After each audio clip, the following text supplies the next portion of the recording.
A Happy Bureaucracy by M.P. Fitzgerald.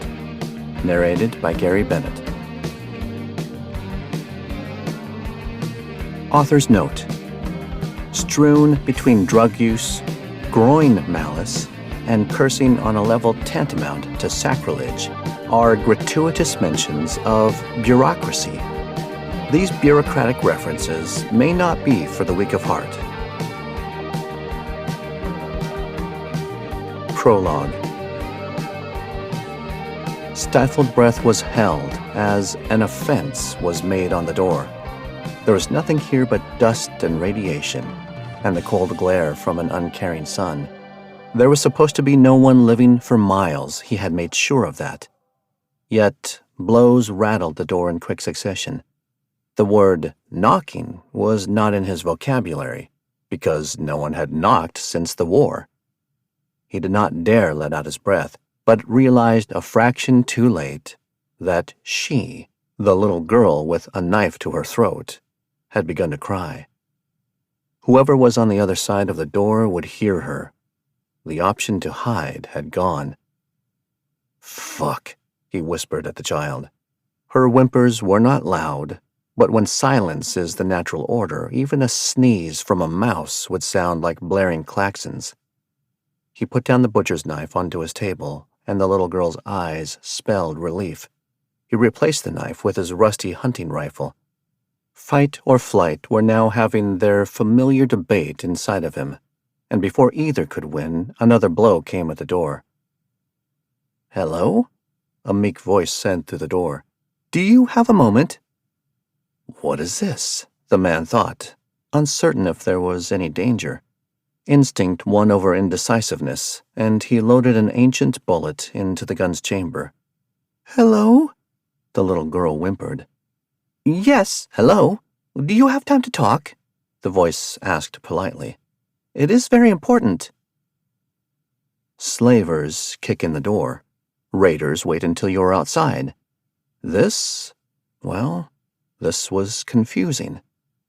So, with the affront to his brain winning, and the option of surprise gone, the man opened the door.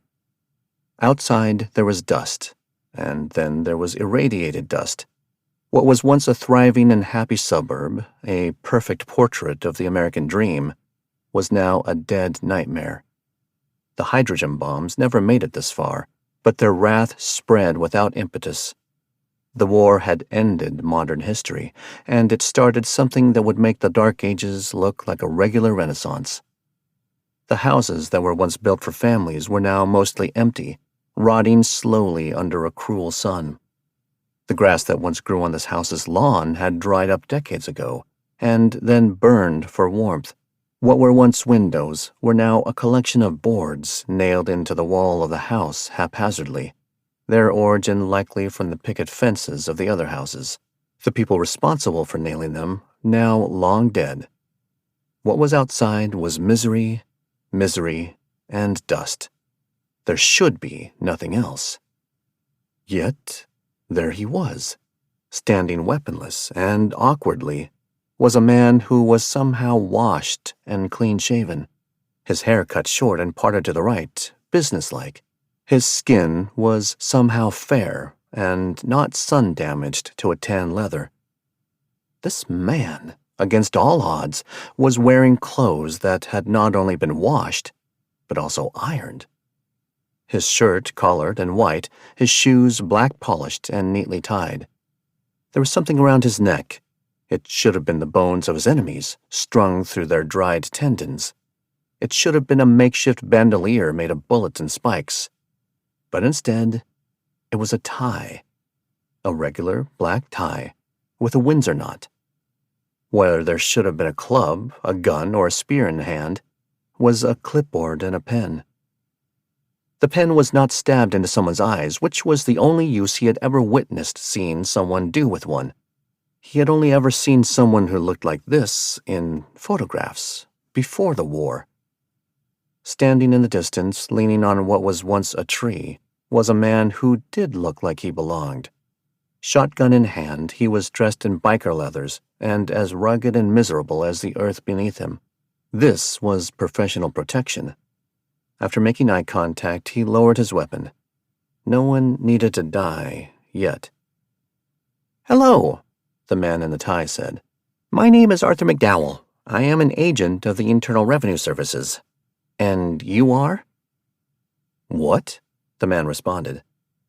"I am an agent for the IRS. I am here for an audit." He had been warned about this.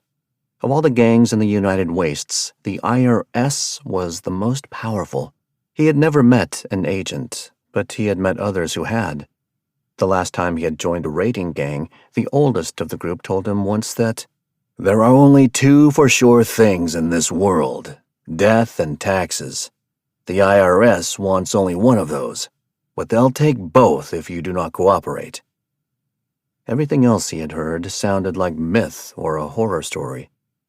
Arthur McDowell clicked the top of his pen tentatively, as dust from the dead planet beneath him shifted from wind. Arthur was now looking at the man inquisitively, and the man behind him in leather rested a single finger on his trigger. "Is this the residence of the murder man?" Arthur asked. Someone talked.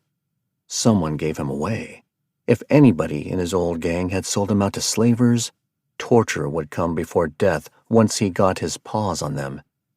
But if the stories about the IRS were true, he wasn't sure if he could even be mad.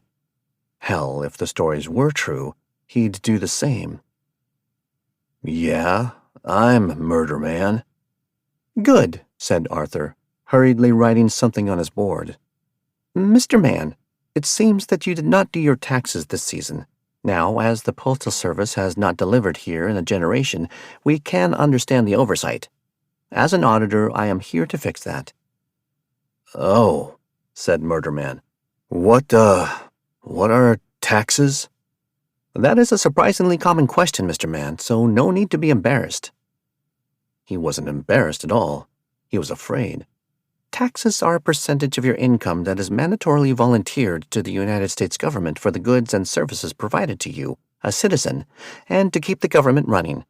It is our patriotic duty and law to pay them." "Oh."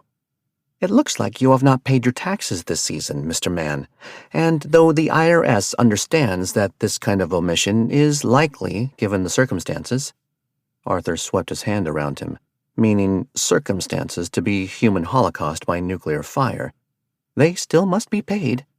The man in the biker leathers stood upright at "must be paid" and stepped a little closer.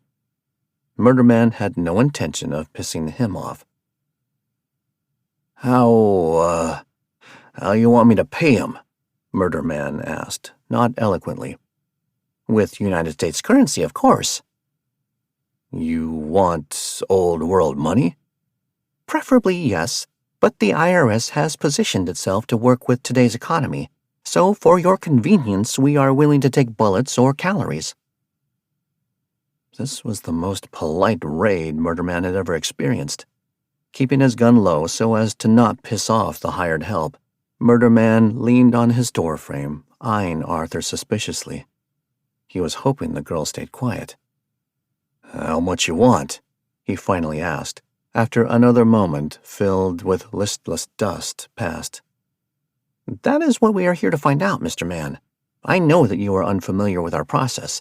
Again, nothing to be embarrassed about," Arthur said to a man who was still not embarrassed. "We do not take a set amount from everybody. We only take a percentage of your combined income and assets." Murder Man knew neither of those words, but it was the one that sounded more sexual that raised his interest. "What's ass set?" he asked. "Oh, why, those are the things you own. Let's go through those first. You own this house?" "Yeah." Good, Arthur said, writing on his clipboard. He seemed to be enjoying himself. "Let's see, you are a homeowner, and according to your old gang, you were a raider by profession?" Someone did talk. Murder Man's mind howled with rage. His words were muted. "Yeah, I don't do that no more." Arthur did not look up at this, and his writing quickened. "Unemployed? That's a shame. Have you been jobless this whole season?" Not sure what Arthur meant by season. Murderman stared blankly and said, "Yeah, just to hurry things along." "It can be a very hostile job market in today's world, that is for sure.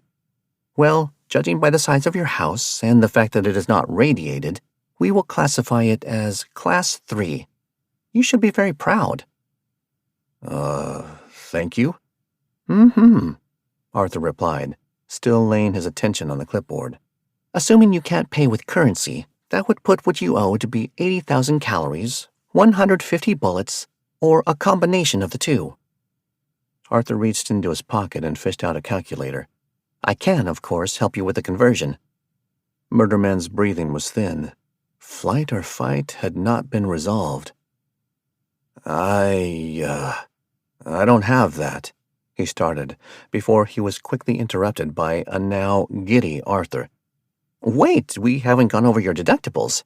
The IRS is no armed robber, sir," he declared, despite having an armed man behind him. "Do you have any dependents?" "What's that?" Before Arthur could answer, the little girl stirred. Murderman had no time to retaliate, and before he could make a move to hide her, she was peeking out of the doorway. Her dirty, bruised face that had only known fear and hunger looked out and onto Arthur's clean and studious one. It looked like children were not something Arthur saw often. They stared at each other with suspicion and disbelief. Arthur shifted his weight uneasily as his enforcer, the hired help, moved forward. "That," Arthur said, pointing at the little girl, "is a dependent." He made a little check on his board. Murderman thumbed back at the little girl, and his hanging jaw snapped back into place to speak. "My cow?" he asked. "My mistake," Arthur replied, sullenly, understanding the term. "Seize your calories," he continued, stating, not asking. "Yeah, was gonna chop her and cook her before you punched my door all polite-like." A grin crept onto Murderman's face. The little girl had been taught not to run, and even now, in the face of death, she did not dare. She had been kept alive this long only so that her meat would be fresh when Murderman ran out of canned food. "Can't say for certain until we get her to the headquarters and weigh her, but she looks to be around 90,000 calories. This would leave you with a refund of 10,000 calories, which we'd mail to you within 4 to 5 weeks, Arthur said, hurriedly, still avoiding eye contact. He finished writing and presented the clipboard to Murderman. "Sign here." Murderman did not understand the gesture, nor could he write or read.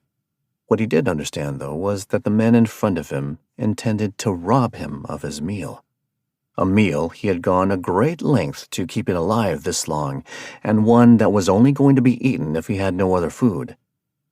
The IRS was as confusing and frightening as he had heard. The man in leather could certainly kill him, but if they took his food, well, he would die slowly. The math was simple: starve or go out fighting. He cocked his gun. About the author. M.P. Fitzgerald is an author and humorist dedicated to injecting the feverish gonzo style into fiction. You can get Memos from the Wasteland, which is the official prequel to this book, free. It contains hilariously bleak office drama, Robbie's diary, and Arthur's last letter from his father. To get your copy, just head over to his website at mpfitzgerald.art. You'll also get free updates on future audiobooks and more.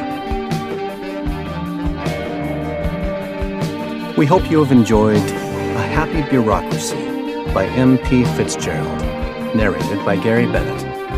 Text copyright 2019 by M.P. Fitzgerald. Production copyright 2021 by M.P. Fitzgerald. Music by Dust Mice. Available on all streaming services and dustmice.bandcamp.com.